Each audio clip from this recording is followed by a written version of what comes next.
మనతో పాటు phone line లో సిద్ధంగా ఉన్నారు మందకృష్ణమాది గారు. నమస్కారం బ్రదర్, బాగున్నారా? బాగున్నాను మందకృష్ణమాది గారు. సో ధన్యవాదాలు నాన్న. ముందు మీకు ధన్యవాదాలు. ఏంటంటే 30 ఏళ్ల పోరాటానికి మీలాంటి తమ్ములు, మీడియా, సమాజం యావత్తు ఎంతో క్రియాశీలకమైన మద్దతు ఇచ్చింది నాన్న. మీ అందరికి ధన్యవాదాలు ముందుగా చెప్తున్నాను. Okay okay. సో 30 సంవత్సరాల్లో తర్వాత ఇక ఎటువంటి అవాంతరాలు లేకుండా వర్గీకరణ అయిన రోజు ఇవాళ మార్చి 18, అంతే కదా? ఇంతకుముందు కూడా వర్గీకరణ అయింది, బట్ అది సుప్రీంకోర్టు కొట్టేయడం జరిగింది.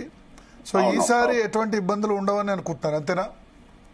ఓకే, అంటే ఇప్పుడు లీగల్ పరమైన అంశాలు ఏం రాకుండానే చూసుకుంటున్నామని చెప్పి ప్రభుత్వం ప్రకటిస్తున్న సమయంలో ఏదన్నా లీగల్ అవకాశాలు రాదనే మేము అనుకుంటున్నాం. ఎందుకంటే ప్రభుత్వం బాధ్యతకు తీసుకుంటుందని చెప్తున్నది కాబట్టి.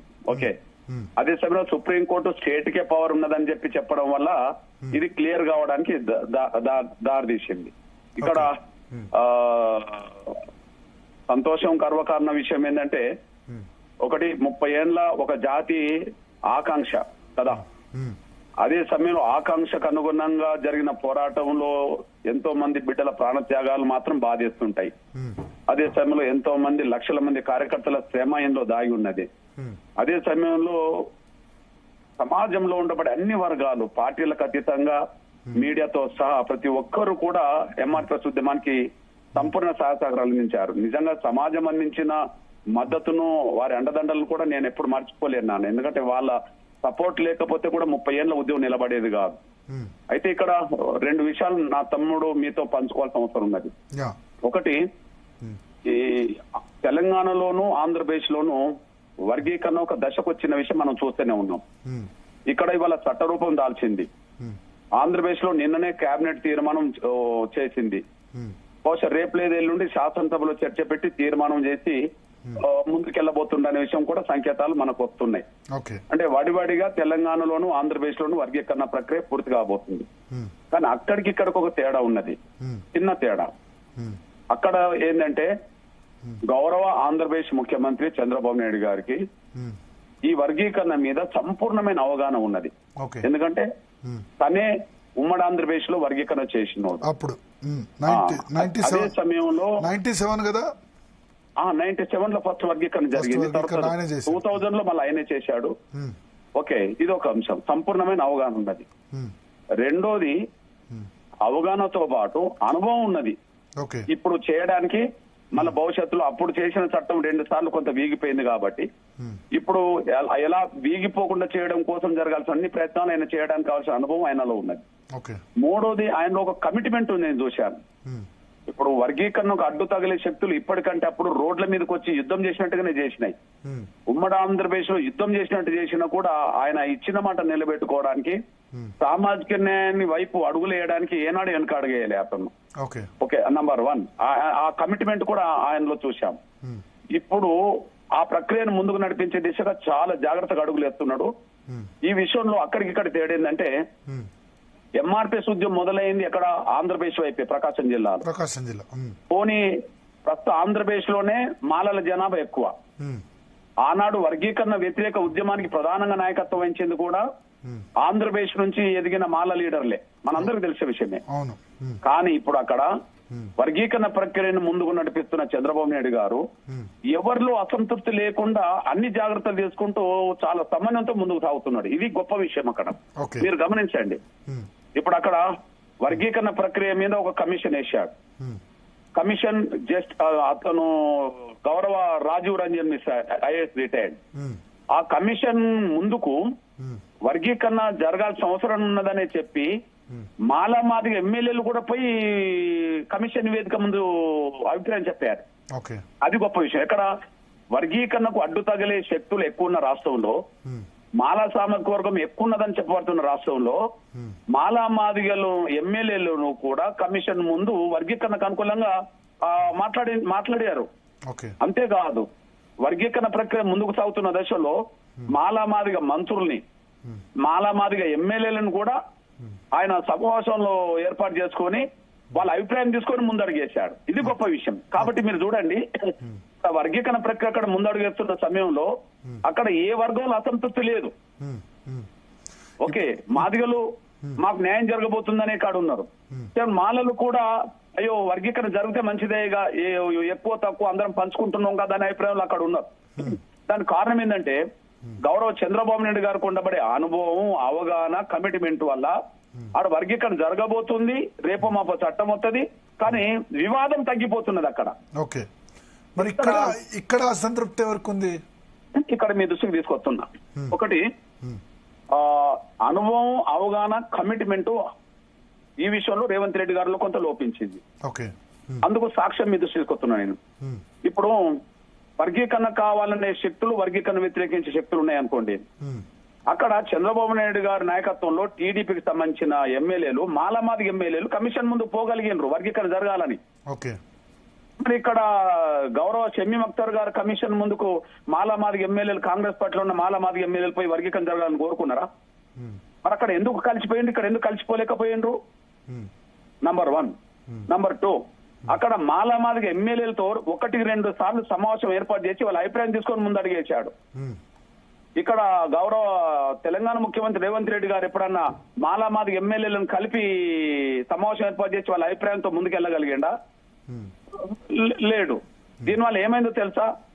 ఇవాళ మొదటి కమిషన్ నివేదిక వచ్చింది కదా, షమీమ్ అఖ్తర్ గారి కమిషన్ నివేదిక మొదటిసారి వచ్చింది.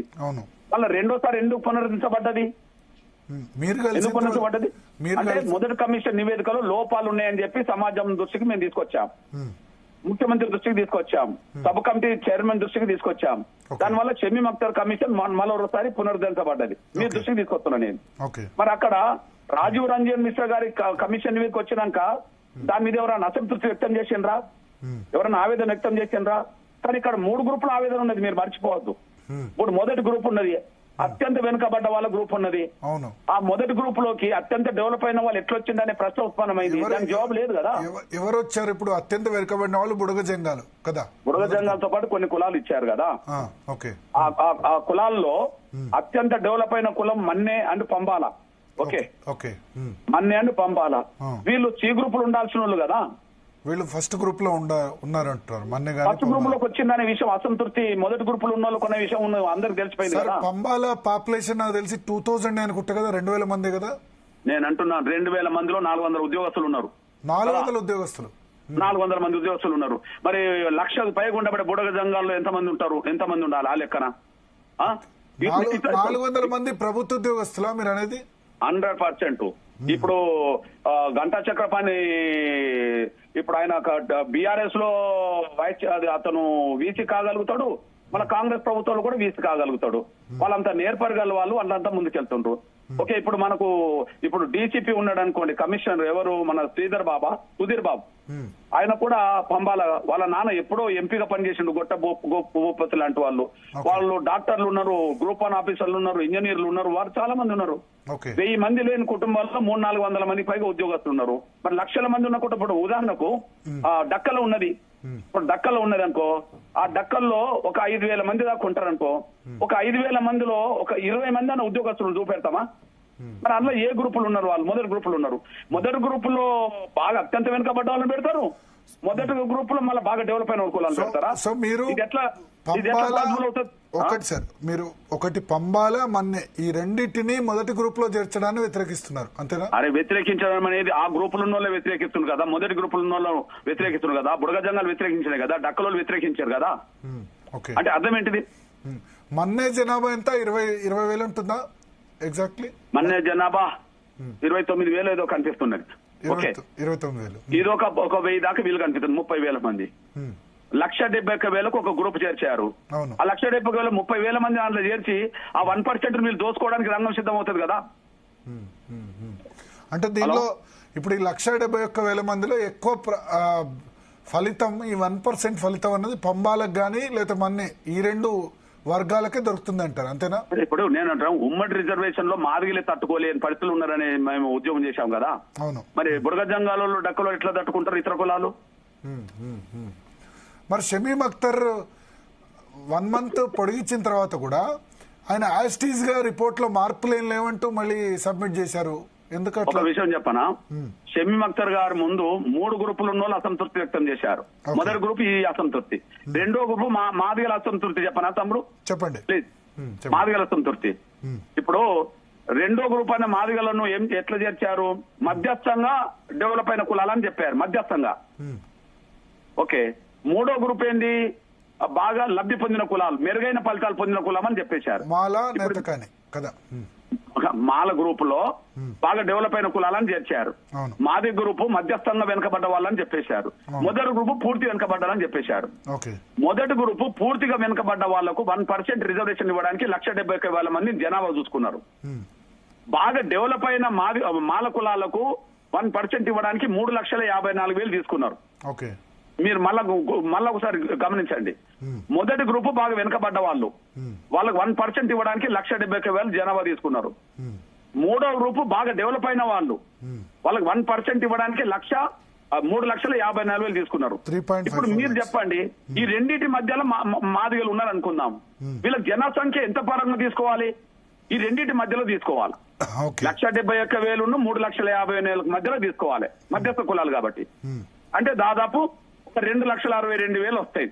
2,62,200 మందిని 1% ఇస్తే మాకు 12% రిజర్వేషన్ రావాలి. కనీసం 3 లక్షలు తీసుకున్నా మనం 11% అన్న రావాలి.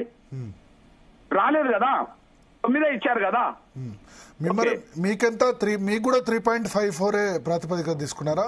3,64,000 తీసుకున్నారు. ఇంకా బాగా అభివృద్ధి వీళ్ళకంటే ఇంకా సూపర్ అడ్వాన్స్ అయిన వాళ్ళ లెక్క తీసుకున్నట్టుగా అనిపించింది. మాకు 3,64,000 తీసుకుంటారు. ఎట్లా తీసుకుంటారు చెప్పు తమ్ముడు, నువ్వు చెప్పు. మధ్యస్థ కులాలకు మధ్యస్థంగా ఉండాలి కదా జనసంఖ్య, 1% ఇవ్వడానికి 3,64,000 మందికి ఒకటి ఎట్లా ఇచ్చిండ్రు వీళ్ళు? అంటే మా పర్సెంటేజ్ తగ్గించే ప్రయత్నం చేసింది అనడానికి ఇది ఒక సాక్ష్యం. ఇకపోతే మూడో గ్రూప్ అసంతృప్తి చెప్తున్నా చూడండి. మూడో గ్రూప్ అసంతృప్తి ఏంటిది? ఇగో మొదటి గ్రూప్ ఏర్పాటు చేయడానికి బుడగ జంగాలు 1,11,000 ఉన్నారు. ఆ 1,11,000 అంతకుముందు ఎవరి దగ్గర ఉన్నారు? మాదిగ గ్రూప్ లో ఉన్నారు, ఏబిసిడిలో చంద్రబాబు నాయుడు చేసిన గ్రూప్ లో.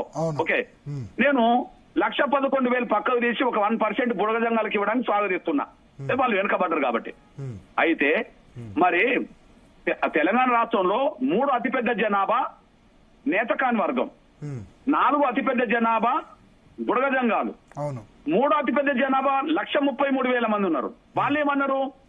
బుడగ జంగాలు మాదిగలతో పోటీ పడలేక వాళ్ళు వెనుకబడ్డారని చెప్పి వాళ్ళకి 1% ఇచ్చినప్పుడు, మేము మాలలతో నేరుగా పోటీ పడలేము, మేము 3 అతిపెద్ద జనాభా గల వాళ్ళము, మాకు ప్రత్యేక పర్సెంటేజ్ ఇవ్వండి, అది కూడా మమ్మల్ని సి గ్రూప్ లో చేర్చి డి గ్రూప్ లో మాలలు పెట్టండి అని వాళ్ళు కోరారు.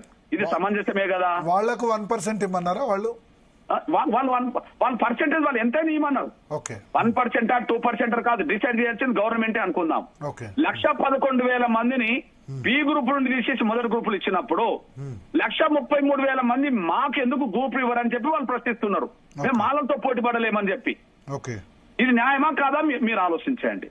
ఇట్లా 3 గ్రూపులు అసంతృప్తి ఉన్నదనే విషయం మీ దృష్టికి తీసుకొచ్చాను నేను. ఇది ముఖ్యమంత్రికి తెలుసు, ఇది ఉత్తమ్ కుమార్ రెడ్డికి తెలుసు, కమిషన్ ముందు తెలుసు. ఇక కమిషన్ ముందు రెండోసారి చెప్పినప్పుడు మేము పోయినప్పుడు ఏమన్నాడు తెలుసా? కమిషన్ చైర్మన్ అఖ్తర్ గారు, మీరు ఏదన్నా ఇవ్వండి, ప్రభుత్వం ఏ నిర్ణయం తీసుకుంటే నాకు తెలియదు, ప్రభుత్వం ఏమైనా నిర్ణయం తీసుకోండి అని చెప్పడం జరిగింది. అంటే అంత ప్రభుత్వమే చేయించుకున్నది వాళ్ళ ఇష్టాన్ని ప్రకారంగా. కనీసం మాతో మాట్లాడే పరిస్థితి కూడా లేదు. గౌరవ ఆంధ్రప్రదేశ్ ముఖ్యమంత్రి చంద్రబాబు నాయుడు గారు మాతో సంప్రదింపులు చేశాడు, మాలామాదిగా ఎమ్మెల్యేలు కూర్చోబెట్టాడు, మాలామాదిగా మంత్రులు కూర్చోబెట్టాడు, కమిషన్ ముందుకు వాళ్ళను పంపించి మీ అభిప్రాయం చెప్పండి అని చెప్పాడు. ఇక్కడ అది లేకుండా పోయిందనేసి కూడా మీ దృష్టికి తీసుకొస్తున్నాను. అంటే మీరు రేవంత్ రెడ్డిని కలిసిన తర్వాత ఆయన పాజిటివ్ గా మాట్లాడారు కదా అప్పుడు రేవంత్ రెడ్డి దగ్గర నుంచి బయటకు వచ్చి. నేనేమన్నా వర్గీకరణ ప్రక్రియను ముందుకు తీసుకెళ్తానందుకు స్వాగతించాము, సమర్థించాము. కానీ వర్గీకరణలో కొన్ని లోపాలు ఉన్నాయనే విషయం ఆయన ముందే చెప్పామనేసి ఒకటి చెప్పాను కదా, మీ ముందే చెప్పాను కదా టీవీల ముందు. లోపాలు ఉన్నాయని చెప్పి ఇక్కడ మీ దృష్టికి వస్తున్నా. ఒక విషయం గమనించండి, ఇది మా విజయమే, ఎవరో మాకు ఇచ్చే తీసుకునేది కాదు. రేవంత్ రెడ్డి గారు ఇచ్చే మేము తీసుకునేది కాదు. ఓకే, రేవంత్ రెడ్డి గారు ఇచ్చింది కాదు, మా 30 ఏళ్ల పోరాటం దక్కిన విజయమే. కానీ విజయమే గాని సంపూర్ణ విజయంగా మేము చూడలేకపోవడానికి కారణం ఏంది? మా పర్సెంట్ ఎందుకు తగ్గింది? అక్కడ ఆంధ్రప్రదేశ్ లో మీరు గమనించండి తమ్ముడు, ఆంధ్రప్రదేశ్ లో ఆ పర్సెంట్ కూడా మేము కోల్పోలే. 6.5% ఇస్తున్నారు కదా ఆంధ్రప్రదేశ్ లో. అవును, అక్కడ అంటే 6.5% అడితే 6.5 వచ్చిందంటే కదా నాకు. అంటే జనాభా ఆ పర్సెంట్ కూడా మేము నష్టపోలే కదా. ఒక విషయం మీరు తీసుకొస్తున్నా నేను. అంతకుముందు డి గ్రూప్ ఉన్నది అక్కడ. డి గ్రూప్ లో ఆది ఆంధ్రులు ఉన్నారు తమ్ముడు. ఓకే, అవును. డి గ్రూప్ లో ఆది ఆంధ్రులు ఉన్నారు. 1% ఉండే. ఆ డి గ్రూప్ లో ఉన్న ఆది ఆంధ్రులు తూర్పు పశ్చిమ గోదావరి జిల్లాలో మాలలు ఉంటారు. కానీ అదే చిత్తూరు, కడప ఇతర జిల్లాలో మాదిగలు ఉంటారు. కాబట్టి 1% నువ్వు ఒకవైపు తీసుకెళ్లొద్దు, అది సి గ్రూప్ లో కలపొద్దు అని చెప్పి మేము ఆర్గ్యుమెంట్ పెట్టేశాం. ఓకే, అప్పుడు ఏమైంది, ఆ 1% 50-50 పంచిండ్రు కదా. ఓకే, అంటే అందువల్లనే 6.5 మాదిగలకు అయింది, 7.5 మాలలకు అయింది ఆడ. దీన్ని బట్టి అర్థం చేసుకోండి. అంటే మేము ఆ పర్సెంట్ కూడా కోల్పోయలేదు, కానీ ఇక్కడ 1% పైగా మేము కోల్పోయినాం. అయినప్పటికీ ఇది మా పోరాట విజయం. ఎవరో మాకు ఇస్తే మేము తీసుకునేది కాదు. కానీ ఇంకా సంపూర్ణ న్యాయం చేయకపోవడానికి రేవంత్ రెడ్డి గారే కారణం. ఇంకో విషయం గుర్తు చేస్తున్నాను నేను. మీ ఉద్దేశంలో మీకు 10% రావాలి, అట్లీస్ట్ 10% రావాలి. మినిమం 10%, బి గ్రూప్ లో మాక్సిమం 11%. Minimum 10%, maximum 11%. ఇక్కడ విషయం ఇంకోటి చెప్తున్నాను నేను. చంద్రబాబు నాయుడు గారు ఇచ్చిన మాట నిలబెట్టుకోవడానికి ఒక ఉద్యోగం కూడా భర్తీ చేయలేదు. ఎస్టీ వర్గీకరణ జరిగేంత వరకు ఉద్యోగాలు భర్తీ చేయని అన్నాడు అతను. ఇప్పటికి భర్తీ చేయలే ఆయన. కానీ రేవంత్ రెడ్డి గారు గత నోటిఫికేషన్లు కూడా వర్గీకరణ వర్తింపజేసి ఉద్యోగాలు భర్తీ చేస్తామన్నాడు. చేసిండా? ఉద్యోగాలు వర్గీకరణ లేకుండానే టీచర్ పోస్టులు భర్తీ చేసిండు. మొన్న జూనియర్ లెక్చర్ పోస్ట్ భర్తీ చేసిండు. మొన్న గ్రూప్ 1 పరీక్ష ఫలితాలు ప్రకటించిండు. గ్రూప్ 2 ఫలితాలు ప్రకటించిండు. ఎందుకు వచ్చింది ఇంత తొందర? ఇవాళ చట్టం రాబోతూ వారం రోజుల్లోనే ఎందుకు ఇవన్నీ చేసిండు? అంటే చట్టం అనే ఒక చిప్ప మా చేతికి ఇచ్చి కొబ్బరికాయ అంతా మాలల చేతిలో పెట్టినట్టు అయింది. వర్గీకరణ విషయంలో మా సంపూర్ణ పోరాటం సంపూర్ణ విజయం కోసమే చేశాం. రేవంత్ రెడ్డి గారు మాకేం భిక్షం ఇయ్యలే. మా పోరాటానికి సంబంధించిన విజయం అది. కానీ జరగాల్సింది కూడా జరగలేదనే విషయం గుర్తు చేస్తున్నాను. కానీ వాళ్ళ అసెంబ్లీలో ఒక మాట వివేక్ మాట్లాడుతూ మాలల తరపున ఆయన ఏమన్నారంటే, వివేక్ వెంకటస్వామి 65,000 మంది మాదిగలు ఉద్యోగాల్లో ఉన్నారు, మాలలు కేవలం 48,000 మందే. తర్వాత ఉమ్మడి రాష్ట్రంలో అత్యంత లబ్ధి పొందింది సంక్షేమ పథకాల్లో మాదిగలే, కానీ అనవసరంగా దుష్ప్రచారం చేస్తున్నారని ఆయన అంటారు. అవును, మరి వర్గీకరణ ఎందుకు జరిగిందంట? మరి వర్గీకరణ ఎందుకు ఒప్పుకున్నాడట? బైకాట్ చేసి రావచ్చు కదా. హలో, మరి వర్గీకరణ ఎందుకు జరిగిందంట? వర్గీకరణ జరగడం ఇష్టం లేకపోతే ఎందుకు బైకాట్ చేసి రాలేదట? ఎందుకు ఆ వర్గీకరణ బిల్లుకు సపోర్ట్ చేశాడు? ఎందుకు వర్గీకరణ బిల్లుకు సపోర్ట్ చేశాడు అంటున్నా నేను. ఓకే, బిల్లుకు సపోర్ట్ అంటే మేము షమీమ్ అఖ్తర్ దగ్గర కరెక్ట్ డాటా లేదని కూడా ఆయన కామెంట్ చేశారు. షమీమ్ అఖ్తర్ దగ్గర అరే నేను అంటున్నాను, శాసనసభలో నేను ఉంటే బయటకు వచ్చేవాడిని అంటున్నా నేను. నాకు ఇష్టం లేని నివేదిక, ఇప్పుడు నాకు ఇష్టం లేదు కాబట్టి బయట మాట్లాడుతున్నా కదా. పోరాట విజయమే. కానీ వాళ్ళ రేవంత్ రెడ్డి దయాదక్షలు మాకు రాలే. దామోదర నరసింహ మాదిగలకు ప్రతినిధిగా మేము చూడట్లేదు. కారణం ఏందో చెప్తున్నా నేను. సుప్రీంకోర్టు తీర్పు వచ్చినాక వర్గీకరణ లేకుండా ఆయన డిపార్ట్మెంట్ లో వైద్య శాఖలో నోటిఫికేషన్ జారీ చేసిండు. వర్గీకరణ లేకుండా వేలాది ఉద్యోగాలు భర్తీ చేసిండు. ఎందుకు చూడట్లేదు అంటే దామోదర రాయనరసింహన్ మీరు ఎందుకు చూడట్లేదు? ఆయన ఉప ముఖ్యమంత్రిగా ఆయన చెప్పానండి, ఆయన మాదిగా అని చెప్పి. ఆయన మాదిగా అవుతే ఎందుకు సుప్రీంకోర్టు తీర్పు వచ్చినాక వర్గీకరణ లేకుండా నోటిఫికేషన్ జారీ చేసిండు ఆయన డిపార్ట్మెంట్? చెప్పండి. మాదిగా ఉపకులమే కదా. మాదిగా ఏ శాఖలో, నేను చెప్పేది ఏ శాఖలో కూడా సుప్రీంకోర్టు తీర్పు వచ్చిన తర్వాత ఏ శాఖలో కూడా నోటిఫికేషన్లు ఇవ్వమని చెప్పిండ్రా లేదా గవర్నమెంట్? మరి ఏ మంత్రి శాఖలో రాని నోటిఫికేషన్లు ఈయన శాఖలో ఎట్లా నోటిఫికేషన్లు వచ్చినాయి? ఈయన శాఖలో వర్గీకరణ లేకుండా ఉద్యోగాలు ఎట్లా భర్తీ అయినాయి? ఇప్పుడే ఒకనాడు కడియం శ్యారి మాదిగల పేరుతో 40 ఏళ్ళు రాజకీయాల్లో ఉన్నాడు. అసలైన మాదిగలకు దక్కలేదు. ఇప్పుడు ఈయన ఏ కులమో ఆయన చెప్పానండి. ఈయన ఏ కులమో చెప్పానండి. మా ఆవేదన మాకు ఉన్నది. తెలంగాణ ఏర్పడే 10 ఏళ్లలో మాదిగల తరఫున ఒక మంత్రి లేడు మాకు. ఓకే, నేను అనేది మీకు తెలుసు కదా దామోదర రాయనరసింహ ఎందుకు ఆ విధంగా చేస్తారు? మీరు దామోదర రాయనరసింహ అయితే మాదిగా ఉపకులమే కదా. ఏ కులమో చెప్పానండి, నాకు ఏ కులమో తెచ్చలేదు. ఆయన చెప్పానండి. మీకు తెలియదా? మీకు తెలియకుండా నువ్వని చెప్పు, నీకు తెలిస్తే నువ్వని చెప్పు, ఆయన చెప్పానండి. నేను అదే నువ్వుకంటే కారణం మీకు ప్రతి మా ఎస్సీలో ప్రతి వర్గానికి సంబంధించి ప్రతి డీటెయిల్ తెలుసు కదా. నేను అదే చెప్తున్నా. నేను ఆయన చెప్పానండి అంటున్నా. నేను ఆయన మాదిగా కాడు అంటున్నా. నేను మాదిగా చెప్పానండి. మాదిగ కాదు. ఓకే, అంటే మాదిగ కాదు అంటున్నా నేను. తెలంగాణలో అతిపెద్ద జనాభా గల కులం వాళ్ళకు మంత్రి ఏడు అంటున్నా నేను. ఆయన మాదిగ మంత్రి అవుతే ఆయన శాఖలో వర్గీకరణ లేకుండా నోటిఫికేషన్ ఎట్లా వచ్చిందని అడుగుతున్నా నేను. ఓకే, వర్గీకరణ లేకుండా ఎలా భర్తీ చేసింది అంటున్నా నేను. అది చెప్పాలండి. Okay okay. తర్వాత ఇంకో విషయం చెప్తున్నా నా సోదర, మా ఆకాంక్షల్ని బయట చెప్పినామా లేదా? మరి వాళ్ళ బీజేపీ ఎమ్మెల్యే శంకర్ గారు అదే వ్యక్తం చేసిండు కదా, కొన్ని లోపాలు ఉన్నాయి సరి చేయమని చెప్పి. సిపిఐ ఎమ్మెల్యే గౌరవ్ సాంబశివరావు గారు కూడా కొన్ని లోపాలు సరి చేయండి అని చెప్పిండు కదా. ఉదాహరణకు ఆయన ఏమన్నాడు, రెల్లి అనేది అత్యంత వెనుకబడ్డ కులం. కానీ ఆ రెల్లి వెనుకబడ్డ కులాన్ని మీరు మొదటి గ్రూప్ లో చేర్చకుండా డెవలప్ అయిన కులంలో ఎట్లా చేర్చిందని చెప్పి అడిగిందా లేదా అసెంబ్లీలో? థర్డ్ గ్రూప్ లో చేర్చారా రెల్లిని? ఎంత అన్యాయం చెప్పండి. ఓకే, అది న్యాయమా? బట్ రెల్లి అన్నది తెలంగాణకు సంబంధించిన క్యాస్ట్ కాదు కదా, ఆంధ్రాకి సంబంధించింది కదా. నేనేంటంటే ఇప్పుడు తెలంగాణ క్యాస్ట్ ఆంధ్రప్రదేశ్ క్యాస్ట్ ఇక్కడ షెడ్యూల్ కులాల లిస్టులు ఉందా లేదా? ఓకే, షెడ్యూల్ కులాల లిస్టులో ఉన్న గురించి మాట్లాడుతున్నా. రెల్లి ఎక్కడున్నా దాని ఆర్థిక రాజకీయ స్థితిగతులు వెనుకబడ్డాయి కదా. వెనుకబడ్డ వాళ్ళను 3 గ్రూపులు ఎట్లా చేర్చిందని సాంబశివరావు గారు అడిగినరా లేదా? వర్గీకరణ విషయంలో కొన్ని లోపాలు జరుగుతున్నాయని చెప్పిండా లేదా? బీఆర్ఎస్ ఎమ్మెల్యేలు మా మాణిక్యరావు గారు చెప్పిండా లేదా? అరే బీఆర్ఎస్ ఎమ్మెల్యేలు వర్గీకరణ సపోర్ట్ చేస్తూ లోపాల గురించి మాట్లాడిండ్రు అసెంబ్లీలో. బీజేపీ ఎమ్మెల్యేలు వర్గీకరణ సపోర్ట్ చేస్తూ లోపాల గురించి మాట్లాడిండ్రు. సిపిఐ ఎమ్మెల్యే లోపాల గురించి మాట్లాడింది. అంటే అదేంది లోపభూయిష్టంగా జరిగిందనే విషయం కూడా సాక్ష్యమే కదా. నేను బయట మాట్లాడమే కాదు, లోపల మాట్లాడింది కూడా రికార్డ్ అయిపోయింది కదా.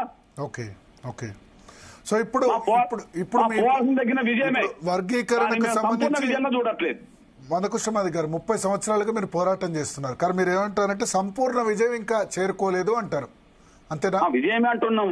బట్ సంపూర్ణ విజయం అవుతే మా పర్సెంటేజ్ ఎందుకు తగ్గిందో చెప్పండి. ఆంధ్రప్రదేశ్ లో మా పర్సెంటేజ్ తగ్గలేదని గర్వంగా చెప్తున్నా. దీన్ని మళ్ళీ ఏమైనా కోర్టులో ఛాలెంజ్ చేస్తారా ఇప్పుడు మరి తెలంగాణలో వచ్చిన దీనికి సంబంధించి? అదేమన్నా మీరు లేదు, మేము మా వరకు పోయాం. ఖచ్చితంగా మా ఆకాంక్షలు నెరవేర్చుకునే విధంగా మేము ముందుకు సాగుతాం. కానీ తీసుకొచ్చిన చట్టాన్ని నిలబెట్టాల్సిన బాధ్యతే కాంగ్రెస్ దే. రేపు లోపాలు సరిచేయడం అయితే కూడా ఉన్నది. ఓకే, అంటే మీరు ఇప్పుడు మళ్ళీ రిజర్వేషన్ పర్సెంటేజ్ మీరు 9 నుంచి 11% చేస్తే మళ్ళీ ఇప్పుడు మాలలు ఎవరు గొడవ చేసినట్టు అనిపించట్లేదు. ఎవరు కూడా నార్మల్ గా అయితే అసెంబ్లీ ముట్టడి అది ఇది ఉంటాయి, జనాభా కంటే మించి పొందిండ్రు కదా.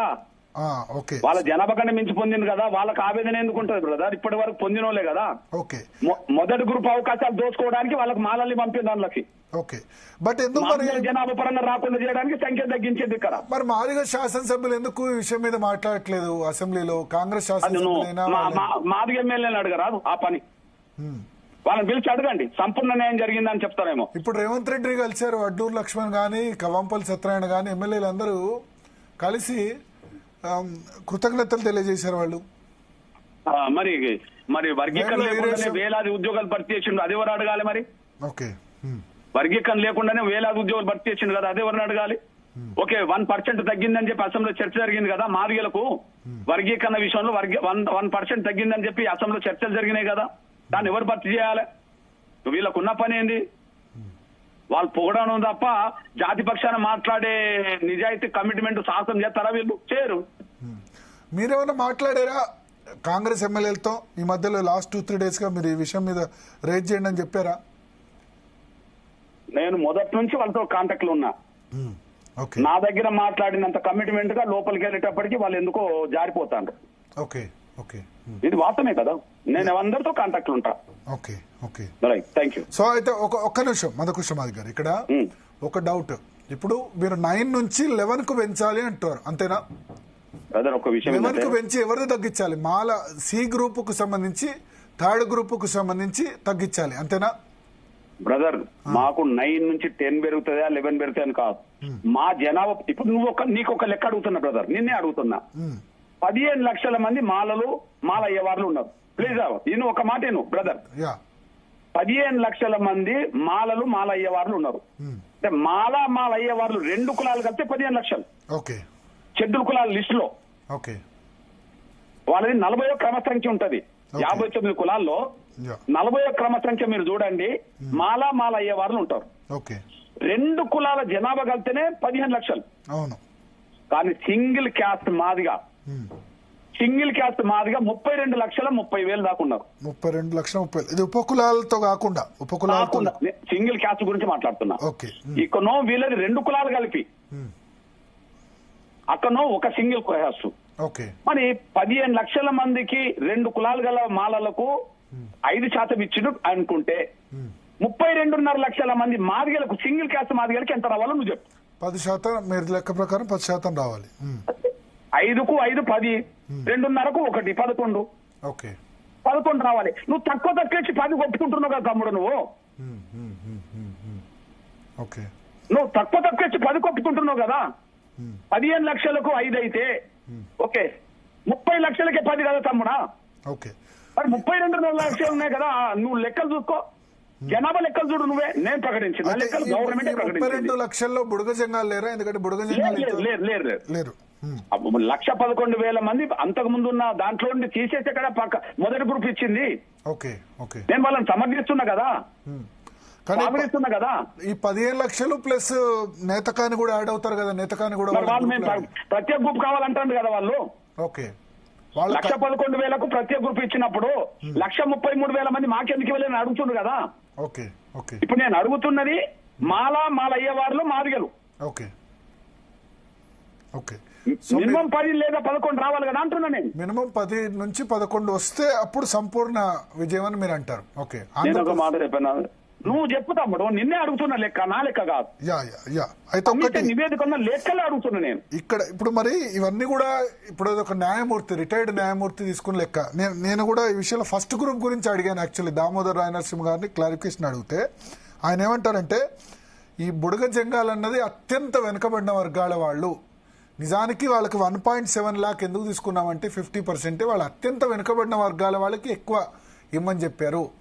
ప్లస్ బుడగ జంగాల అక్షరాస్యత 20% కూడా ఉండదు, అక్షరాస్యతలో చాలా వెనుకబడిన వర్గం అని.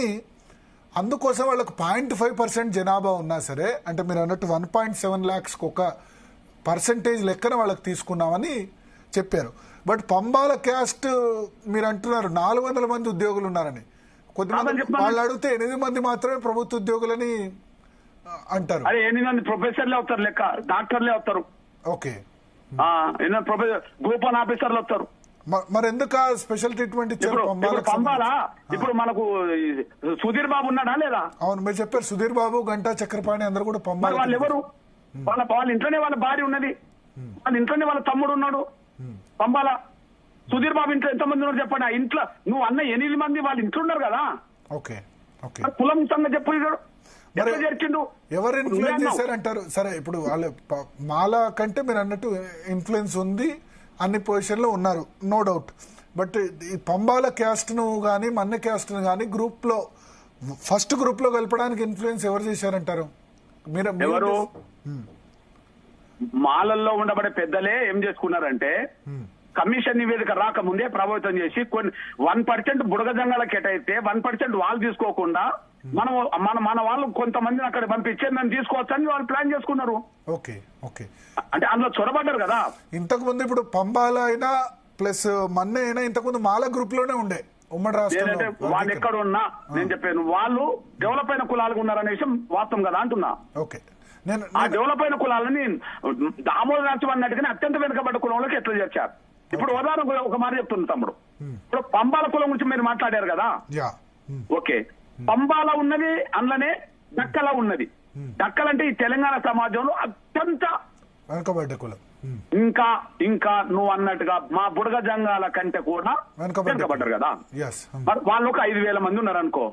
5,000 మంది ఉన్న కాడ 5గురు కూడా ఉద్యోగస్తులు లేరు కదా. మరి అందులో పంబాల మందిని ఎట్లా చేస్తారు? దామోదర్ ఎట్లా ఒప్పుకున్నాడు? ఇది చెప్పానండి. అసలు వర్గీకరణ లేకుండా ఆయన నోటిఫికేషన్ ఇచ్చిండు. సుప్రీంకోర్టు జడ్జిమెంట్ వచ్చినాక ఏ మాదిగా అయినా ఎవరి ప్రయోజనాలు కాపాడింది ఆయన. చాలా బాధ అనిపిస్తుంది. ఓకే. ఓకే. అంటే ఇదివరకు మీతో మంచి రిలేషన్ ఉండే కదా, మరి మీరు కన్విన్స్ చేయలేకపోయారా ఇదివరకు? అవును, చేసినంత కాలం చేస్తాం, చేసినంత కాలం తిరిగినంత కాలం తిరిగాం. కానీ ఎక్కడనో ఒక దిక్కు కుమ్మక్క అయితే, ఎక్కడనో దిక్కు రాజీ పడితే కారణాలు ఏమైనా కావచ్చు.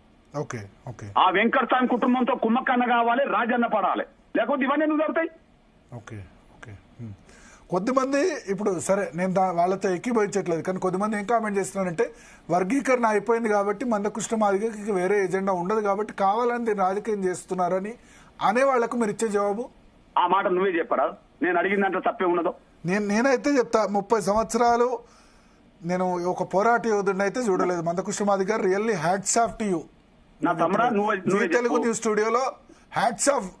ఒకటే అంశం మీద అంతకు ముందు ఫైట్ చేశారు, ఆ తర్వాత సుప్రీంకోర్టు కొట్టివేసిన తర్వాత 2004 కదా, 2004, 2005. సో మీలాంటి ఉద్యమకారుణ్ణి ఒక వర్గీకరణ అంశమనే కాదు, ఆరోగ్యశ్రీ కూడా మీరు కారణం. రాజశేఖర రెడ్డి సమయంలో కదా ఆరోగ్యశ్రీ స్కీమ్ కు మీరు కారణం. వికలాంగుల హక్కుల గురించి కూడా పోరాటం చేశారు. Really hats off to you. ఆ విషయంలో నాకైతే ఎటువంటి సందేహాలు లేవు. బట్ కొంతమంది పొలిటికల్ పార్టీస్ లీడర్స్ చేస్తున్నట్టు వేరే ఎజెండా, ఇప్పుడు వర్గీకరణ అయిపోయింది, మందకృష్ణ మాదిగ దేని గురించి కొట్లాడాలి, అందుకనే దీన్ని రాజకీయం చేస్తున్నారు అనే వాళ్ళకి మీరు ఇచ్చే జవాబు? నాన్న ఒక్క విషయం నాన్న, మీరే చెప్పింది కదా 30 ఏళ్ల పోరాటం అని చెప్పి. ఇప్పుడు ఆ మాట్లాడే వాళ్ళు పోరాటం ఎక్కడున్నారు నాన్న? నేను కాదు, అసెంబ్లీలో కూడా ఇవాళ చాలా మంది చెప్పారు మందకృష్ణ మాదిగ, ఇవాళ చాలా మంది మాట్లాడారు కదా. నేను అదే అంటున్నా. నేనేమంటుండే కేటీఆర్ కూడా ఇప్పుడు మొన్నటి వరకు మీరు బీఆర్ఎస్ ఎంత వ్యతిరేకమైన కేటీఆర్ కూడా లాస్ట్ టైం అసెంబ్లీలో మాట్లాడినట్టున్నాడు మీ గురించి. అవునవును నాన్న, అది సత్యాన్ని ఎవరైనా ఒప్పుకోక తప్పదు నాన్న. కానీ ఇప్పుడు ఎవరైతే ఈ లోపాలను సరిచేయమని చెప్పడానికి సిద్ధంగా లేని పాలకపక్షం కొమ్ము కాస్తారో వాళ్ళు మాట్లాడతారు కదా, వాళ్ళు ఎక్కడున్నారు ఈ ఉద్యమంలో? ఈ 30 ఏళ్ల పోరాటంలో నీకు ఎక్కడైనా వాళ్ళు కనిపించిండ్రా? కనిపించలే. ఆ కనిపించలేనప్పుడు వాళ్ళు పాలకులకు తొత్తులుగా మారిన వాళ్ళకి ఇట్లాంటి ప్రచారం చేస్తారు. ఇంకా రెండో విషయం చెప్తున్నా నేను, వర్గీకరణ జరుగుతున్న కాలంలోనే, వర్గీకరణ పోరాటం జరుగుతున్న కాలంలోనే ఆరోగ్యశ్రీ పథకం తెచ్చామా లేదా? ఈ దేశంలో ఎక్కడన్నా ఉన్నది అట్లాంటి పథకం? వికలాంగుల పెన్షన్లు తెలుగు రాష్ట్రాల్లో పెరిగినంత ఎక్కడన్నా పెరిగినాయా? వృద్ధులైతే అందులో పెన్షన్లు ఎక్కడన్నా పెరిగినాయి? ఇక్కడ పెరిగినట్టుగా ఇవన్నీ ఎంఆర్పీ చేసిందే కదా. అంటే వర్గీకరణ పోరాటం జరుగుతున్నప్పుడే సమాజం కోసం ఇంత చేశాం కదా. వర్గీకరణ అయిపోతే ఇంకా నేను స్వేచ్ఛగా స్వతంత్రంగా ఇంకా సమాజం కోసం ఎన్నో ఉద్యమాలు చేసి ఫలితాలు సాధిస్తాం కదా. ఓకే, సమాజం కోసం పాటుపడేటోళ్లకు ఒక అంశం పరిష్కారం అయితే ఇంకో అంశం దిక్కు వెళ్తాం కదా. వర్గీకరణ కోసం కొట్లాడుతున్న కాలంలోనే సమాజం కోసం 10 ఉద్యమాలు చేసిన వాళ్ళం, 10 రకాల ఉద్యమాలు చేసిన వాళ్ళం, సమాజానికి 10 రకాల ఫలితాలు అందించిన వాళ్ళం. వాళ్ళ ఎంఆర్పీఎస్ ఫలాలు అందుకోలేని కుటుంబం ఉంటుందా, కులం ఉంటుందా ఈ దేశ తెలుగు నేల మీద? అంత చేసిన వాళ్ళం. కాకపోతే మన ఆవేదనలో ధర్మం ఉన్నదా లేదా అనే విషయం పరిశీలించాలి. ధర్మం లేకపోతే ఎందుకు బీజేపీ ఎమ్మెల్యే అసెంబ్లీలో మాట్లాడింది? ఇప్పుడు మీ లెక్క ప్రకారం 1% ఆర్ 2% తక్కువ వస్తుంది మాదిగలకి.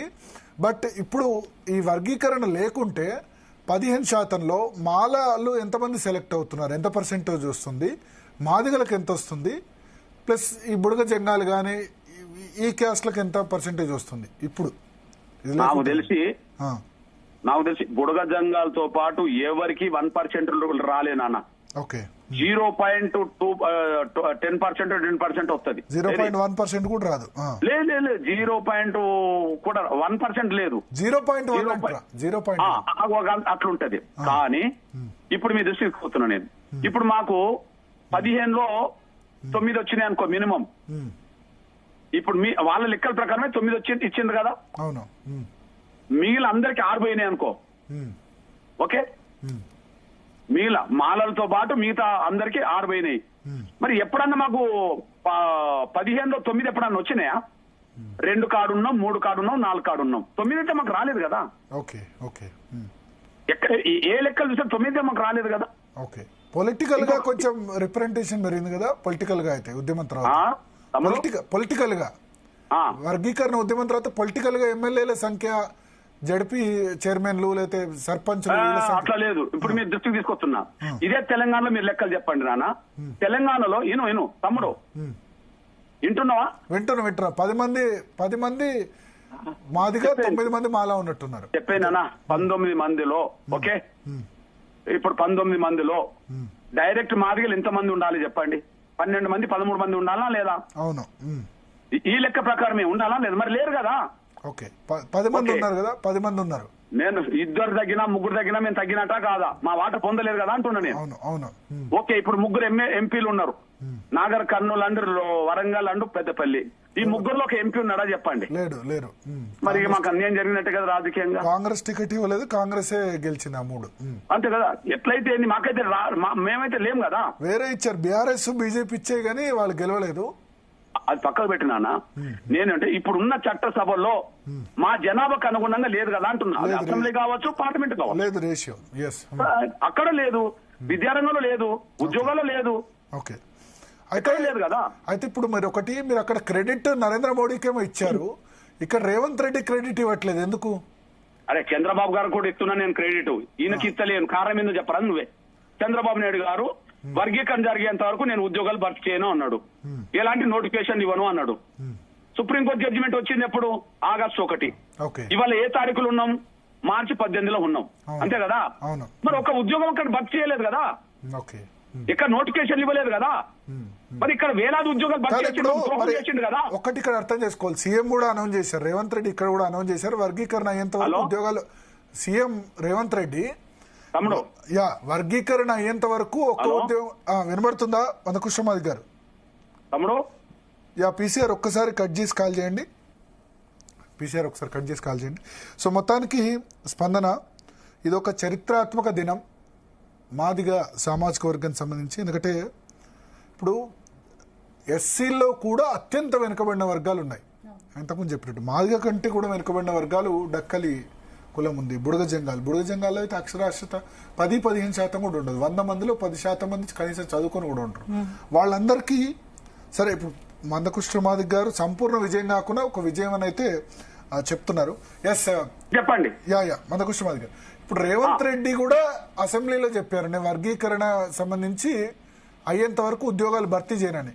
కానీ ఇప్పుడు మీరు చంద్రబాబు నాయుడు ఆయన సొంత పార్టీ తెలుగుదేశం, ఇది కాంగ్రెస్ పార్టీలో రేవంత్ రెడ్డి హైకమాండ్ కానీ, లేకపోతే ఇప్పుడు మీరు అన్నారు మాల ఎమ్మెల్యేలు కూడా ఉంటారు, మాల ఎమ్మెల్యేలు హైకమాండ్ ఇన్ఫ్లుయెన్స్ చేయొచ్చు. బట్ అయినా సరే ఆయన కట్టుబడి ఉండి మాల సామాజిక వర్గం నుంచి ప్రెజర్స్ ఎత్తుకుని వర్గీకరణ అయితే చేశారు కదా. దానికి ఆయనకు ఇప్పుడు Chandrababu Naidu is a separate entity, Telugu Desam party.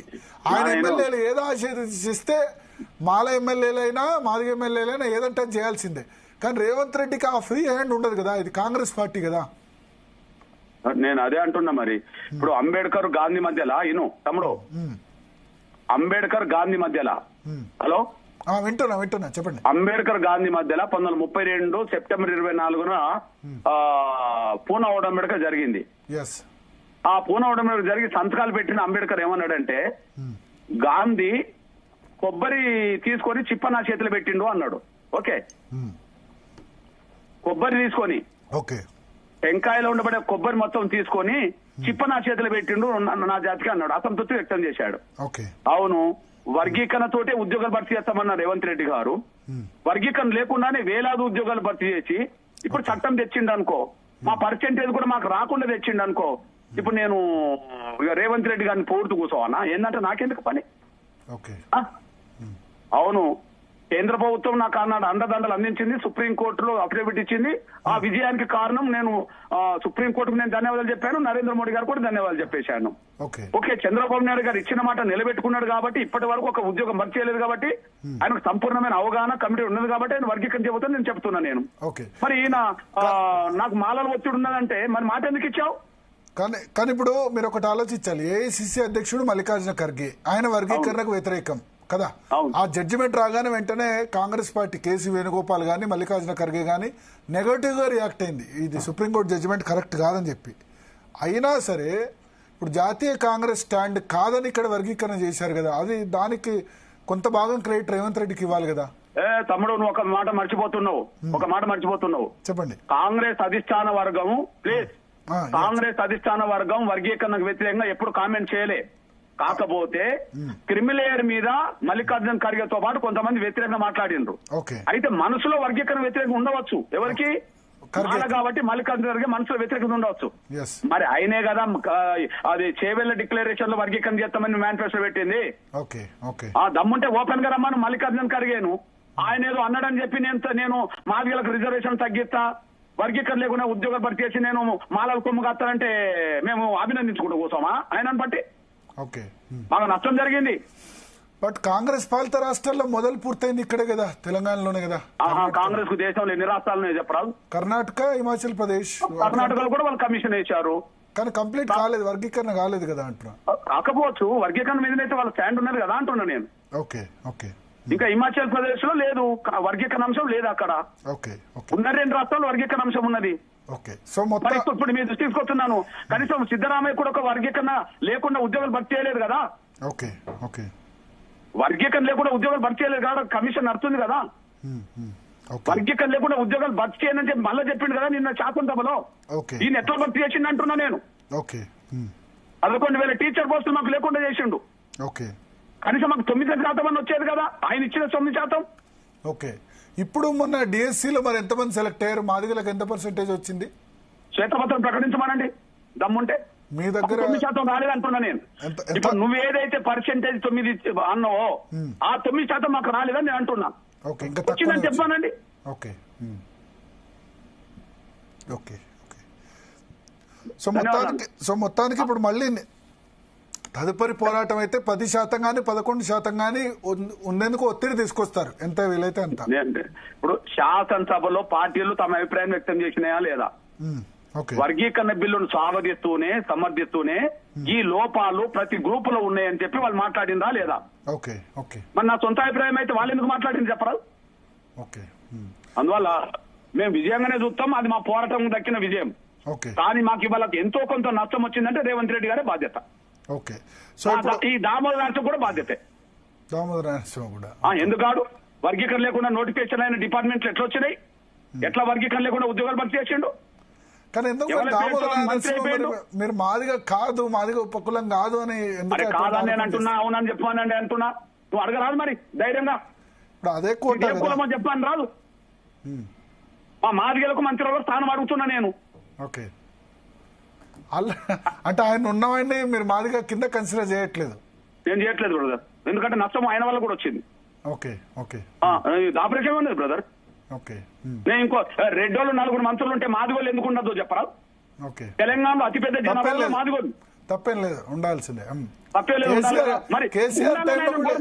KCR టైంలో కూడా 10 ఏళ్ళు లేదు స్టేజ్, కొద్ది రోజులు అదే అంటున్నా నేను. అప్పటి నుంచి కొట్లాడుతున్నామా లేదా? అవును అవును. తెలంగాణ రాష్ట్రంలో అతిపెద్ద జనాభా గల మాదిగలకు మంత్రివర్గం చోటులేదు. కొంతకాలం మాదిగల పేరుతో కడియం షేర్ అవుతాడు, ఈ మాదిగ సర్టిఫికెట్ పేరుతో దామోదరం. అసలు మాదిగలు ఎక్కడికి పోతాండ్రు? సర్టిఫికేట్ అంటే మీరు అనేది మందకృష్ణ దామోదర నరసింహ మాదిగ కాదంటారా? సర్టిఫికేట్ తెచ్చుకున్నాడు అంటున్నారా? కావచ్చు, మరి నాకేం తెలుసు. నువ్వు అడిగితే చెప్తాడు. ఇవ్వ నేను చెప్తున్నా బాటు, నా తమ్ముడు అని చెప్తున్నాడు. నాకు మా తండ్రి పేరు మంద కొమరయ్య, మా తాత పేరు మంద కొమరయ్య, మా తాత తండ్రి పేరు మంద పోతయ్య, మా ముత్తాత తండ్రి పేరు పోతెల్లయ్య. అక్కడ చెప్తున్నా నేను 100 ఏళ్ళ చరిత్ర చెప్తున్నాను. ఈయన తాత ఎవరో చెప్పానండి, మా దామోదర తాత. అదే తండ్రి కేబినెట్ మినిస్టర్ కదా, ఆయన కూడా ఎమ్మెల్యే. తండ్రి పేరు నేను చెప్పి ఆయన చెప్తాడు. ఓకే, తండ్రి పేరుతో అయింది కాబట్టి. వాళ్ళ తాత ఎక్కడ పుట్టిండో చెప్పానండి, వాళ్ళ తాత తండ్రి ఎక్కడ పుట్టిందో చెప్పానండి. మా తాతది వరంగల్లే, మా ముత్తాతది వరంగల్లే, మా ముత్తాత తండ్రిది వరంగల్లే, పేర్లతో సహా చెప్తున్నా. ఆయన చెప్పానండి. Okay okay. మా కులం పేరుతో కూడా మాకు రాకుండా చెప్తుండ్రు మాదిగలకు. ఆయన నిజంగా చెప్పు, నువ్వు నిన్ను అడుగుతున్నా. సుప్రీంకోర్టు తీర్పు ఆగస్టు 1 వచ్చినాక వర్గీకరణ లేకుండా నోటిఫికేషన్ వచ్చిన డిపార్ట్మెంట్ ఆయన డిపార్ట్మెంటే. 12 మంది మంత్రులు ఉన్నారా లేదా ముఖ్యమంత్రితో పాటు?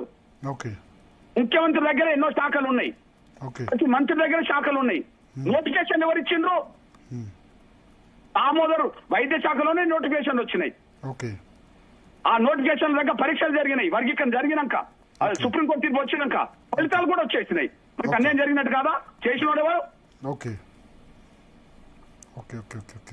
విజయం మా పోరాటం సంబంధించిన దక్కింది విజయం, కానీ మా సంపూర్ణ విజయంగా చూడట్లేదు. మాకు కొంత బాధ కూడా ఉన్నది. Okay okay. సో నరేంద్ర మోడీకి అయితే డ్యూ క్రెడిట్ ఇస్తారు. నరేంద్ర మోడీకి, చంద్రబాబు నాయుడు. నరేంద్ర మోడీ గారికి ఇస్తాను, నేను చంద్రబాబు గారికి కూడా ఇస్తాను. రేవంత్ రెడ్డికి ఎందుకు ఇవ్వాలో చెప్పంటున్నా, నిన్ను అడుగుతున్నా ఇన్ని లోపాలు పెట్టుకొని. Okay okay. Anyway Mandakrishna Madiga garu, really hats off to you. మరొకసారి దక్కిన ఈ దక్కిన విజయానికైనా ఇదే సంవత్సరం పద్మ అవార్డు వచ్చింది, ఇదే సంవత్సరం వర్గీకరణ అయింది. నా తమ్ముడు ధన్యవాదాలు. నీలాంటి నా తమ్ములు, ఎంతో మంది చెల్లెలు తమ్ములు అందరూ మీడియాలో ఉన్న వాళ్ళందరూ సపోర్ట్ చేయడం వల్లనే ఈ దశకు వచ్చింది. న్యాయం డెఫినెట్ గా ఇప్పుడు అత్యంత వెనుకబడిన వర్గాల్లో అత్యంత వెనుకబడిన వర్గాలకి, అందులో షెడ్యూల్ కులాల్లో అత్యంత వెనుకబడిన వర్గాలకి న్యాయం జరగాలి. డెఫినెట్ గా మా మద్దతు తప్పకుండా ఉంటుంది ఈ విషయంలో. చాలా ధన్యవాదాలు. న్యాయం జరగాలి. న్యాయం ఆల్మోస్ట్ జరిగిందని అనుకుంటాం. మీరు కూడా 1% విజయం దక్కింది, కొంత రావాల్సింది మాకు రాలేదని బాధ ఉన్నది. But really hats off to you. ముందే కొన్ని ఉద్యోగాలు భర్తీ చేసినానే బాధ ఉన్నది. Yes, really hats off to you. మీ 30 సంవత్సరాల పోరాటం ఫలించింది. మీదన్న కాదు, మాదిగలకు సంబంధించిన పోరాటం ఫలించింది. అందులో మందకృష్ణ అగ్రభాగాన ఉండి ముందుకు తీసుకెళ్లారు. ఈ ఉద్యమంలో చాలా మంది అమరులైన పరిస్థితి కూడా, చాలా మంది అమరవీరులు కూడా వాళ్ళ త్యాగాలే మమ్మల్ని ముందుకు ప్రాణాలకు తెగించి వాళ్ళు పోరాటం చేసిన పరిస్థితి కూడా ఉంది. వాళ్ళందరికీ కూడా వాళ్ళందరి ఆత్మలు శాంతించాలి. ఈ ఎస్సీ వర్గీకరణ ఇప్పుడు జరిగిన తర్వాత మళ్ళీ మాలా మాదిగ ఇద్దరి మధ్య వైషమ్యాలు తగ్గి వాళ్ళిద్దరు కూడా రెండు వర్గాలు కూడా శాంతి సౌభ్రాతృత్వంతో ఉండాలని కోరుకుందాం. ఇది ధన్యవాదాలు. థ్యాంక్ యూ మందకృష్ణ మాది గారు. సో మొత్తానికి స్పందన